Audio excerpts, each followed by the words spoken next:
പ്രിയമുള്ള കുഞ്ഞുമക്കളെ, ഞാൻ ഹരീഷ് ആർ നമ്പൂതിരിപ്പാട്. വേനൽ ചൂടിൽ വലയുന്ന ലോകത്ത് ദാഹിക്കുന്ന പക്ഷികൾക്ക് ഒരു തുള്ളി വെള്ളം കുടിക്കാൻ നൽകിയാൽ അതിൽ പരം പുണ്യം വേറെയില്ല. ഒരു കഥ കേൾക്കൂ. ദാഹജലം തരണേ.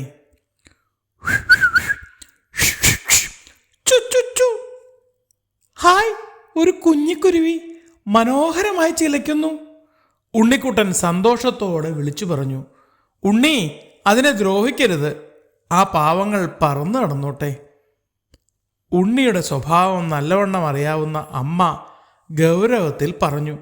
ഇല്ലമ്മേ, ഞാൻ അതിനെ ദ്രോഹിക്കില്ല. ഉണ്ണിക്കുട്ടൻ്റെ വാക്കുകളിൽ സ്നേഹഭാവം കലർന്നിരുന്നു. മാഷ് പറഞ്ഞിരുന്നു, വേനൽക്കാലത്ത് ഇങ്ങനെ പറന്നു വരുന്ന പക്ഷികൾ ദാഹജലം തേടി വരുന്നതാവും. പാത്രത്തിൽ തണുത്ത വെള്ളം അവർക്ക് തണലുള്ള സ്ഥലത്ത് വച്ചു കൊടുക്കണമെന്ന്. ഞാനൊന്ന് വച്ചു നോക്കട്ടെ, അവ കുടിക്കുമോയെന്നറിയാലോ എന്ന് പറഞ്ഞ് ഉണ്ണിക്കുട്ടൻ ഒരു പരന്ന പാത്രത്തിൽ വെള്ളം നിറച്ച് തണലത്ത് കൊണ്ടുപോയി വച്ചു. എന്നിട്ട് ദൂരെ മാറി നിന്ന് നോക്കുമ്പോൾ കുഞ്ഞിക്കിളി ആവേശത്തോടെ പാത്രത്തിൽ വന്ന് ചിറകിട്ടടിച്ച് വെള്ളം തെറിപ്പിച്ചു.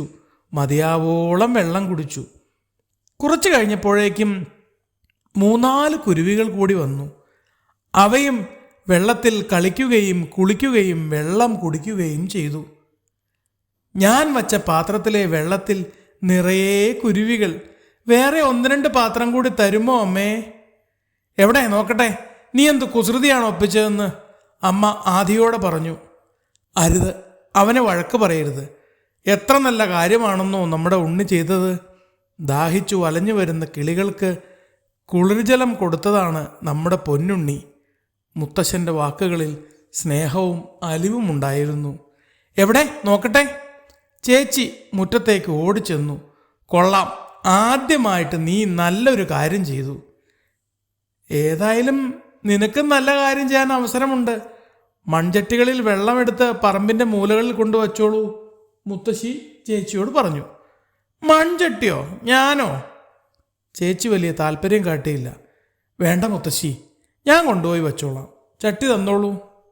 മിടുമിടുക്കൻ. ദാ അവിടെ ഇരിക്കുന്ന ചട്ടികൾ എടുത്തോളൂ. ഉണ്ണി ചട്ടികളിൽ വെള്ളം നിറച്ച് പല സ്ഥലങ്ങളിലായി കൊണ്ടുപോയി വച്ചു.